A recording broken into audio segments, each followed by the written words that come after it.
Muy bien, y entonces damos comienzo al programa. ¿Con quién? Si no, con el, no voy a decir el dueño de las letras, porque es hasta un poco grosero, ¿no? Pero el universo de las letras,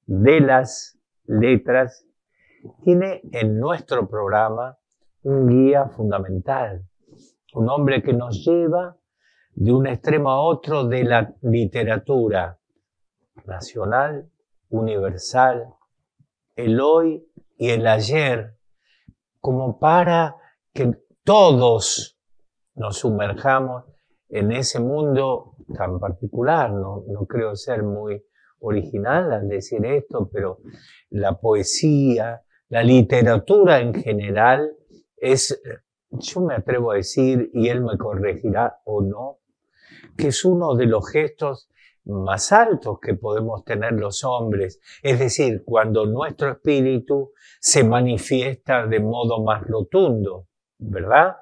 Nos elevamos leyendo, para mí que soy lector, digo porque no me da iba a decir el cuero, usted haga de cuenta que no lo dije, para más y mucho más para los escritores, como tenemos la dicha de tener a nuestro compañero de ruta, a don Carlos Penela. ¿Cómo estás, Carlos? Bien, muy bien. ¿Bien? Siempre estoy muy bien acá, así, acompañado, y agradezco siempre tus palabras. Bueno, son merecidas. Bueno, no sé si son merecidas, pero... Bueno, pero quedan bien. Me queda Vos bien. haces de cuenta que sí. No, me educaron para eso. Ah, claro. Me educaron para eso. Entiendo, para simular que estás cómodo. Mira, hoy vamos a tocar dos o tres aspectos, o uno en realidad, pero con varias puntas, que es un poco lo que es la literatura argentina y la literatura universal. Lo que voy a decir en general no, hay mucha gente que no gusta de esto, pero no me interesa. Es decir, yo en general hablo para que la gente se moleste, ¿no? Vos sos un provocador, querés decir. No sé si tanto, pero... Desafiador, sí, que no existe, pero pongámoslo. Exacto. Bueno. No, el tema es el siguiente. Yo creo que ya lo hemos conversado muchas veces. Yo tengo una mirada centroeuropea de la literatura y de la cultura. Es decir, lo que ha dado Europa, lo ha dado en principio la democracia. La democracia nace en Europa. No hay otro lugar que no sea Europa. Y a partir de ahí después se da. Entonces, para entrar un poco en tema y directo, la gran literatura es la gran literatura europea. Cuando muchas veces, yo esto lo he dicho y creo haberlo conversado en almuerzos o acá mismo, cuando nosotros estudiábamos el profesorado en letras en general, los profesores que tenían prestigios eran los profesores de literatura medieval española, alemana, inglesa, francesa. No tenía ese prestigio el de literatura argentina, porque era otra literatura. Digamos que era una literatura menor. Con esto no quiero molestar a la gente, pero la literatura latinoamericana en los últimos años se despertó, etcétera, y antes también ha tenido importantes escritores, dentro de la Argentina o dentro de América. ¿Por qué? Porque vamos a poner primero algunos pequeños ejemplos para no olvidarnos. Vos fijate que Gonzalo de Berceo escribe Los Milagros de Nuestra Señora en 1230.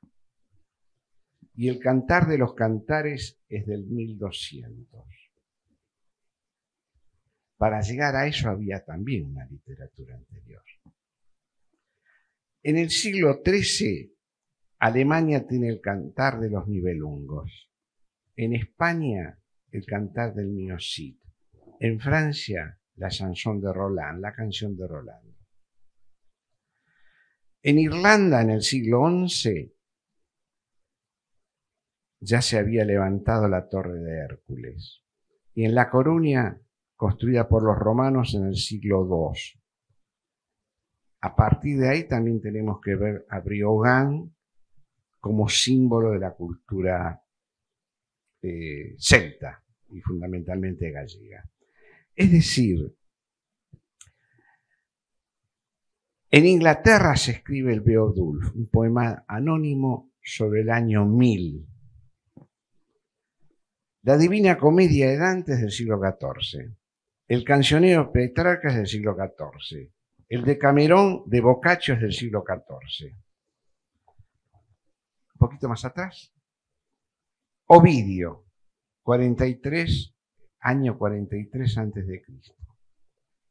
Quíquero, 106 antes de Cristo. Lucrecio, 99 antes de Cristo. Virgilio, 70 antes de Cristo. Homero, siglo VIII antes de Cristo. Teócrito, 310 antes de Cristo. Calícamo, 300 antes de Cristo. Cuando yo pongo esto, es para ver que la literatura y la historia de América y nuestra historia es muy reciente. Claro. ¿Y esto por qué lo digo? Porque a veces surgen esas corrientes nacionalistas, populistas, demagógicas en el fondo, y muchas de las veces también sin criterio, como contrastando con determinado tipo de literatura. Y esto es descriptivo. Claro, por eso, y además lo tomé para no olvidarme de cuatro o cinco ejemplos típicos o simbólicos. Es documento. Claro. Entonces, vos imaginate de dónde viene todo eso, ¿no? Y además tenemos que, bueno, claro, viene Shakespeare, viene Cervantes, viene Goethe, ¿no? La gran literatura rusa. Y después hay períodos, además. Yo siempre señalé, por ejemplo, España, que tuvo 2 siglos de oro. El siglo de oro español, clásico, siglo XV, XVI, etc. Y luego sobre el siglo XX. Toda esa generación es impresionante. Se da porque se da. De pronto aparecen esos genios todos juntos y uno no sabe qué es lo que ocurre. Con esto que hablamos de la literatura, nos pasa con la arquitectura, nos pasa con la pintura, nos pasa con la música. Entonces, cuando nosotros tenemos la música de Vivaldi, es porque detrás de Vivaldi hay siglos. Entonces, y esto no es hablar mal del tango, ni hablar mal, claro. No, son expresiones distintas, digo tango como puedo decir, sí, literatura gauchesca. Nuestra lírica, este año se cumplen 200 años apenas en la Argentina. Claro. ¿Verdad? Exacto. Entonces, pero hay mucho detrás, como vos decís. Claro. Entonces, cuando nosotros tenemos esto, que es, estas son las fuentes realmente de lo que es la gran literatura universal, los que van haciendo los planteos realmente de lo literario, pero de lo estético también. Y sobre eso entonces vamos también un poquito a hablar, porque ¿qué es? La importancia de la literatura, no quiero repetirme, pero lamentablemente a veces uno se repite, la importancia de la literatura no es el hecho de lo que se está narrando, lo mismo pasa en pintura, lo mismo pasa en música, lo mismo pasa en arquitectura, lo mismo pasa en el arte, para generalizar. Pero vamos al hecho literario. La obra de arte, el poema, la novela, una obra de teatro, el tema importa relativamente poco. Importa cómo se hace ese tema, cómo se da ese tema. Yo puedo tener un poema, si bien digo, una novela, con un tema del amor, la muerte, que son temas trascendentes, claro. Ahora, ¿cómo se trata eso? ¿No? Se puede hacer una obra como Romeo y Julieta o se puede hacer una telenovela. Pongo ejemplos así para entendernos rápido. Sí, ¿no? Bien rotundos. Claro, para entendernos de qué estamos hablando. Entonces, y ahí esto es la forma, es el estilo, cómo se va dando eso. Y es claro, Shakespeare, que es toda la literatura, todo, porque abarcó todo. Ahí tenemos la comedia, tenemos el drama, tenemos la pasión, tenemos la muerte, infinidad de cosas. Tenemos lo psicológico. Y todo eso es muy difícil de superar. ¿Por qué? Porque hay siglos determinados, que es lo que dije antes, que marcan hitos notables para la literatura. Pero lo mismo nos pasa con Cicerón, lo mismo nos pasa con Teócrito, lo mismo nos pasa con Discurso de Julio César, ¿no?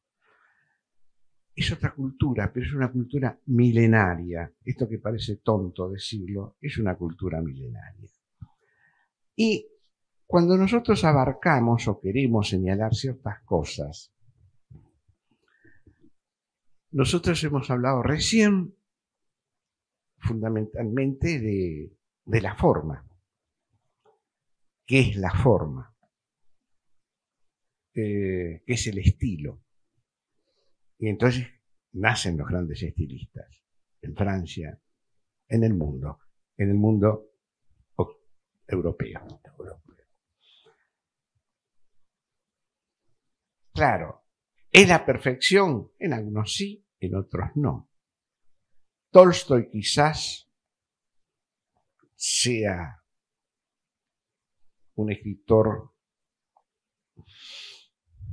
de un punto de vista estilístico mejor que Dostoyevsky, pero el mundo de Dostoyevsky y la fuerza que tiene es impresionante. Entonces ahí también tenemos entonces que hacer otro análisis. No es solamente lo estético, que lo es, sino es lo estético y qué es lo que pasa con eso. Y ahí hay algo que me gustaría conversar, y esto creo que no lo hablamos. Hablamos del estilo, pero no hablamos de la elegancia del pensamiento. Hay una elegancia del pensamiento. Yo tuve la suerte de conocer y de tratar a José Donoso. Como sabes, hace muchos años atrás, muchos años es un siglo, yo cubrí la Feria del Libro y hacía notas para escritores, en fin. Y ahí traté a José Donoso, un escritor, además una persona encantadora. Él tiene un libro que es muy interesante sobre la escritora, sobre Jane Austen, que es Jane Austen y la elegancia del pensamiento. Y hace un estudio de la elegancia del pensamiento en la obra. Es decir, cuando nosotros abordamos una obra, si no tenemos un conocimiento mínimo de ciertas cosas, nos es imposible. Perdón Sí. que te interrumpa. ¿Dirías que elegancia es sinónimo de sofisticación o no? No. La elegancia es ser elegante. Ahí está. Así como hay gente que es elegante al vestir. Claro. Gary Cooper, por ejemplo. Gary Cooper era elegante en camiseta. Es así. Claro. ¿No? Gary Cooper era elegante poniéndose un pantalón. ¿No? Son esas cosas. Sí. En la literatura también hay elegancia. Hay grandes escritores que a lo mejor no son elegantes, pero son grandes escritores. Pero hay una elegancia de pensamiento cuando uno de pronto aborda esa literatura. ¿Con esto qué quiero decir? ¿A dónde voy? Yo me acuerdo una vez en una conferencia que di y cité a un autor importante. Y una señora supuestamente culta, tenía todo el aspecto de una señora culta, me dice, yo no lo conozco. No a mí tampoco me conocía, pero digo, no conocía al autor. Y digo, no se haga problema, esta señora, este autor no escribió para usted. Es decir, la señora, no sé si entendió lo que le quise decir. Fue un poquito duro, diría, pero bueno, era cierto. Es cierto, claro. La gente se siente mal cuando a veces se le dicen ciertas cosas. ¿Qué le podemos hablar a esta señora de elegancia o de determinados tipos de autores que tienen fineza? Que es la otra historia. la fineza del escritor. Dostoyevsky no digamos que es un escritor fino, pero es un escritor de una fuerza. Arrollador. Claro. Entonces es conmovedor, además. Yo te diría, quizás comete un error, quizás no sea exactamente así, pero a mí me interesa más Dostoyevsky que Tolstoy. Esa fuerza, ese mundo de Dostoyevsky es impresionante. Ese drama que nos presentan cada... ¿Es elegante? No, yo diría que no es elegante. O sea, ¿hay que tomar la elegancia del pensamiento de la obra? Sí, pero hay que ver cómo también lo vamos manejando. Para eso tenemos que ir formándonos en determinados tipos de aspectos, en determinados tipos de lecturas, porque si no nosotros no te... Porque esto ocurre con todo. Si vos sabés que a mí me gusta el box, ¿no? A mí me gusta mucho el fútbol y el box es el otro deporte que me gusta. Hay gente que a lo mejor va a ver una pelea y no entiende qué es lo que pasa, ni qué es un cross, el directo o el esquive, o qué es lo que pasa, ¿no? O si el golpe que se tira y no se pega va en contra porque no pega, ¿no? O si va a los brazos, etc. Todo eso hay que un poquito conocerlo. Es decir, si nosotros no tenemos ciertos conocimientos de lo que vamos a ver, sea box, sea fútbol, sea obra de teatro, un concierto, nos es difícil penetrar en eso. Por eso, en estas conversaciones que siempre tenemos y que yo te agradezco la invitación, lo que intentamos dar es esa visión de proyectarnos en una obra determinada. No es lo mismo un florero pintado por una vecina nuestra o una tía que un florero pintado por Van Gogh. No es lo mismo. Y además es un florero. ¿Y qué nos puede decir un florero?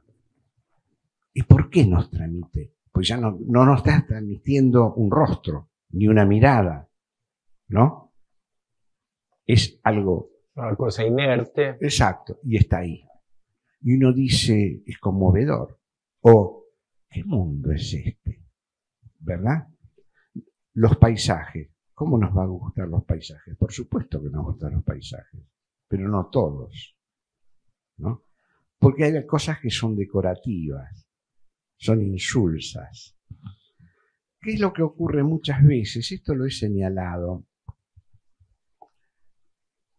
Muchos poetas, de los que conozco, lo que cultivan es la fealdad. Ellos creen que están haciendo las cosas bien, pero cultivan la fealdad. No tienen ni idea de lo que están escribiendo. Es decir, son seres de escasa curiosidad y de limitaciones. Pasa lo mismo con la novela, pasa lo mismo con el teatro, etc. O con la música, o con mi tía si pinta un cuadro, ¿no? Entonces ahí es donde está también la elaboración de la obra. Y el conocimiento, un mínimo de conocimiento que tenemos que tener para abordar esa obra. Y yo me atrevo a decir, pero tomo de tu discurso, es el guante con que concurrís, digo metafóricamente el guante, ¿no? Sí. Entonces yo a veces leo algo y comento, digo, esto es casi una nota periodística. Ah, bueno, ¿no? Claro. Es una descripción de hechos, de hombres, de paisajes, ya que vos nombraste paisaje. Yo con una fotografía lo puedo reemplazar a ese paisaje. Lo que no puedo reemplazar es esto que vos dijiste, la elegancia de la palabra, ¿no? Y el modo del tratamiento, sea en una escritura, sea en una obra pictórica, en fin. Precisamente lo contrario es la noticia. Y sí, claro, porque ¿no? lo que pasa es que falta, además porque acá tenemos que hablar de la sensibilidad. Claro. Mucha gente se pone a escribir poesía y no tiene sensibilidad poética. Es como si yo me pongo a escribir una obra de teatro. Y yo no tengo sensibilidad para el teatro. Tengo sensibilidad como espectador del teatro. Claro. Me emociona el teatro. Sí. Veo a Ibsen y uno se queda pasmado. Digo, Ibsen, Sí, como puede sí. ser tu nombre. Vamos a saltar de un extremo a otro. Claro. Los cocineros que hoy están tan Sí, en sí, boga, sí, claro. la cocina de autor, la cebolla y el tomate lo ponemos todo. Claro. Pero este lo pone de un modo. Y yo de otro. Claro, Es así. claro. Entonces, ahí es donde nosotros... soy claro con todo esto, ¿no? Absolutamente. Entonces, ahí es donde de pronto, claro, aparece la literatura. Y después tenemos también lecturas de eso, porque de pronto hay una literatura que es casi oral, ¿no? Joyce, por ejemplo, entre las variantes que hace de Ulises, es una novela que yo leí 2 veces, difícil, compleja, pero de pronto hay una oralidad que es impresionante. ¿Estamos habituados a enfrentar la oralidad en lo literario? ¿O cómo nos damos cuenta? ¿No? Hay páginas de una novela, de una obra, que parecen falsas y que son falsas. Pero dentro del contexto, nosotros la creemos. Julio Verne. Es decir, no es que sea falso, pero es imposible ese viaje. Pero nosotros lo tomamos ahí. Es decir, ese primer Superman, para irnos a otro lado, Sí. cómo va a volar, viene de otro lado, la kriptonita, ¿no? Es Clark Kent, pero de pronto sale y es Superman y nadie se da cuenta. Es decir, eso es fenomenal. Vos fijate que vamos a otro plano ya. Sí, absolutamente. ¿No? Pero el fenómeno. Exacto. Lo pongo para una cosa, para clarificar, me parece. Es decir, entonces nosotros tenemos obras, y obras importantes, donde de pronto, si yo tomo al pie de la letra esta, y es imposible que el Quijote, perdón, haya hecho ese camino y haya realizado eso. Pero nosotros nos metemos en ese mundo y convivimos entonces con Don Quijote y con Sancho y con todo lo que eso significa. Y además significa un símbolo de la hispanidad, ¿no? Por un rato somos mejores, cada uno. Exacto. Entonces, ves cómo la literatura también va teniendo. Entonces, la literatura argentina, claro que tenemos. A ver, una vez más, para mí el mejor escritor argentino es Sarmiento. ¿Es la mejor prosa? No, no es la mejor prosa. Es el mejor escritor argentino. Por la fuerza, por lo que nos dice, independientemente de mi admiración que tengo él por su obra y su tamaño y su dimensión. Yo tomo el Facundo. Claro, el Martín Fierro es más conocido que el Facundo. Seguro. Es otro tema. Es otro tema. Yo estoy diciendo cuál es la obra, a mi criterio, más importante. Y más importante es el Facundo y no el Martín Fierro.